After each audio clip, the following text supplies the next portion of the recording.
प्रत्येक दिन अलग अलग गतिविधियां की जाएंगी। इस उत्सव के मनाए जाने का मुख्य उद्देश्य पहला यह है कि छात्र छात्राओं में विभिन्न भारतीय भाषाओं और साहित्य के प्रति गहन लगाव को प्रोत्साहित करना। दूसरा उद्देश्य क्या है? एक भारत श्रेष्ठ भारत की भावना को बढ़ावा देना तथा किसी एक अतिरिक्त भाषा के सीखने पर जोर देना।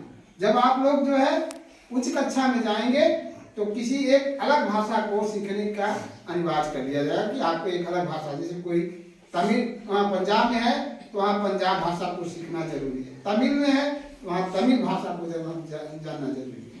बच्चों, हमारे देश की विशेषता है विभिन्नता में एकता। विभिन्नता में एकता।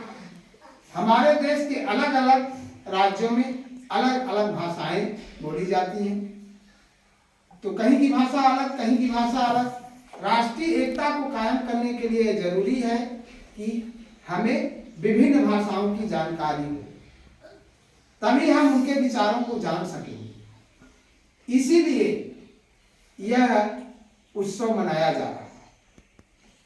तीसरा है सांस्कृतिक सहानुभूति एवं भाषाई विशेषता के माध्यम से राष्ट्रीय एकीकरण को बढ़ावा देना। इससे क्या है? विभिन्न भाषाओं के प्रति जो है हमारी सहानुभूति हो और राष्ट्रीय एकीकरण जो है हो। चौथा है भारत के बहुभाषी ज्ञान आधारित समाज के रूप में विकसित करना। भारत को हमें कैसा करना है? बहुभाषी ज्ञान आधारित समाज, मतलब कि यहाँ विभिन्न भाषाओं के लोग जानकार हों।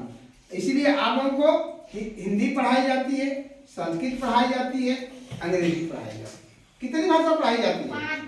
नहीं, तीन भाषा पढ़ाई जाती है। इसीलिए तीन भाषा पढ़ाई जाती है कि बच्चों को अधिक से अधिक भाषाओं का ज्ञान हो, ताकि वो अगर बाहर जाएं, दूसरे प्रदेश में जाएं, तो वहाँ उनके विचारों को समझ सकें, उनके भावों को समझ सकें। अब यही नहीं बच्चों, राज्य की बात, अलग अलग राज्य की बात छोड़ दीजिए, एक ही राज्य में जैसे हमारे उत्तर प्रदेश में कई भाषाएं बोली जाती हैं। जैसे हमें किसी का नाम पूछना है तो खड़ी बोली में हम कहेंगे तुम्हारा क्या नाम है? तुम्हारा क्या नाम है? अवधी में कहेंगे तुहार का नाम है। तुहार का नाम है।